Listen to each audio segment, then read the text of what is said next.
125 ବର୍ଷ ପୂର୍ତ୍ତି ମହୋତ୍ସବ ଅବସରରେ ନାଚ ଗୀତରେ ଫାସିମାଲ ପ୍ରାଥମିକ ବିଦ୍ୟାଳୟ ପ୍ରାଙ୍ଗଣ।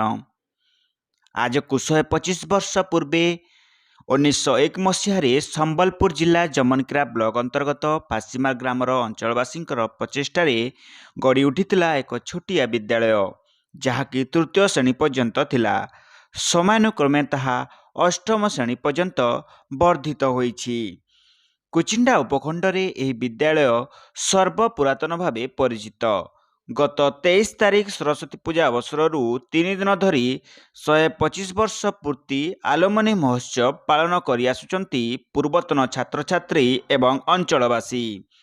ଆଜିର ଏହି ଶେଷ ଦିବସରେ ପ୍ରଥମ ଅଧିବେଶନରେ ପଞ୍ଚାୟତିରାଜ ମନ୍ତ୍ରୀ ରବିନାରାୟଣ ନାୟକ ମୁଖ୍ୟ ଅତିଥି ଭାବେ ଯୋଗଦେଇ ଛାତ୍ରଛାତ୍ରୀମାନଙ୍କୁ ଉତ୍ତମ ଶିକ୍ଷା ଗ୍ରହଣ କରି ଭବିଷ୍ୟତରେ ଜଣେ ସୁନାଗରିକ ହେବା ପାଇଁ ପ୍ରେରଣା ଦେଇଥିଲେ ଓ ବିଦ୍ୟାଳୟକୁ ଭୂମିଦାନ କରିଥିବା ବ୍ୟକ୍ତିକୁ ସମ୍ମାନିତ କରିଥିଲେ।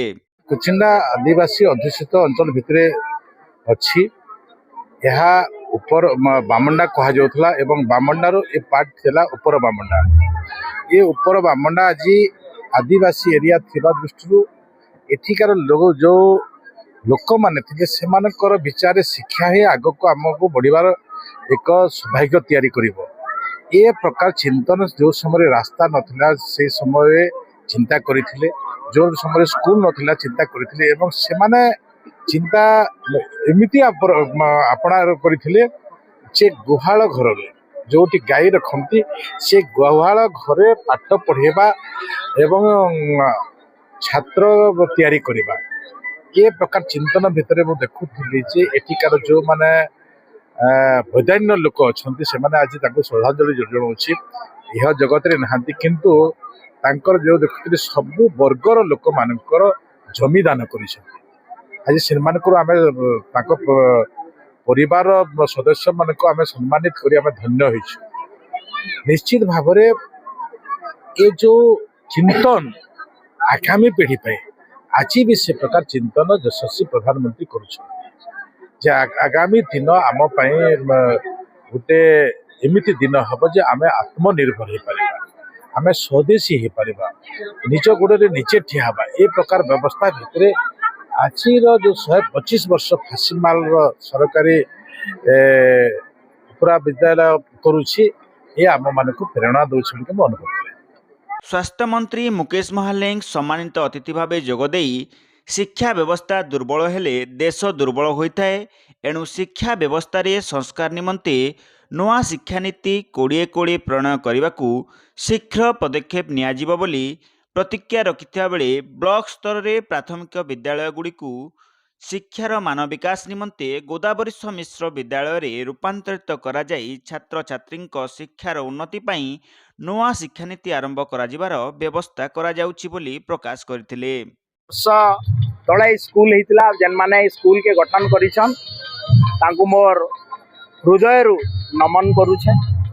आ ये अंचल शिक्षा व्यवस्था के सुदृढ़ करवार लगी ये स्कूल रो बहुत माने अवदान रही। आगामी दिन रे स्कूल रो उत्तरोत्तर कामना करा होउछे। आ मुई आपण मान को अनेक शुभेच्छा जनक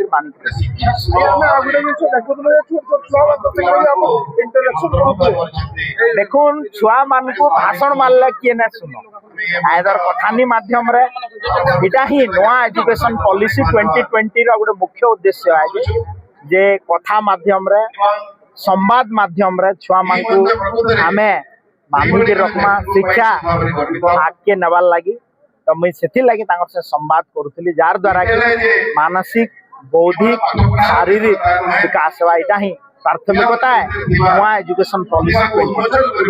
आज कार्यक्रम द्वितीय अधिवेशन में PARDA कुचिंडा हेमसागर भोई मुख्य अतिथि भाव जोगदेता बेले पद्मश्री हलधर नाग सम्मानित अतिथि भाव जोगदे छात्र छात्री को कविता माध्यम रे अनेक शिक्षा प्रदान करथिले।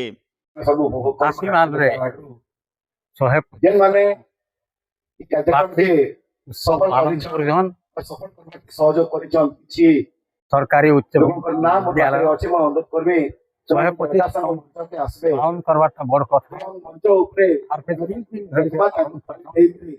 ମୁଇଁ ଶିକ୍ଷକ ମାନଙ୍କୁ ବହୁତ ଧନ୍ୟବାଦ ଜଣାବି আর কমিটিকে ধন্যবাদ জনাবি ସେମାନେ ଏଡ଼େ ଯାବର ଆୟୋଜନଟେ କରିପାରିଛନ୍ ଦେଖିରି ମୁଇଁ ତାହାକୁ ବହୁତ ଧନ୍ୟବାଦ ମତେ ଖୁସି ଲାଗଲା ଯେ ମୋର ଅଞ୍ଚଳରେ ଏ ଉତ୍ସବ ମାନ ଗାଁଟା ସାରା ଥିଲେ ବଢ଼େ ଉତ୍ସବ ସେଥିଲାଗି ସମସ୍ତଙ୍କୁ ଜୁହାର ଜଣାଉଛୁ ଧନ୍ୟବାଦ। ग्राम फासीमाल आमर आलुमिनी कमिटी जो अच्छी 25 वर्ष पूर्त अवसर आम विद्यालय आम गोटे आलुमिनी कमिटी अच्छी से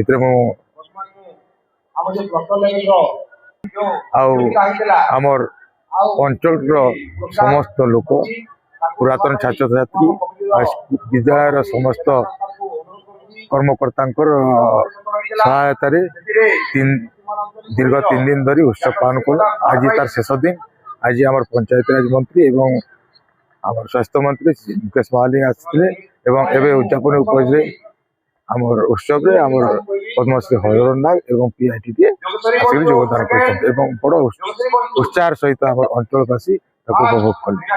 3 दिन धरी चलता यह महोत्सव रे गुरुपूजन पुरातन बंधु मिलन भूमिदाता सम्मानित विभिन्न वर्गरे कृति छात्र छात्री पुरस्कृत समेत नृत्य गीत एवं विभिन्न सांस्कृतिक कार्यक्रम दुलकी उठी विद्यालयर प्रांगण।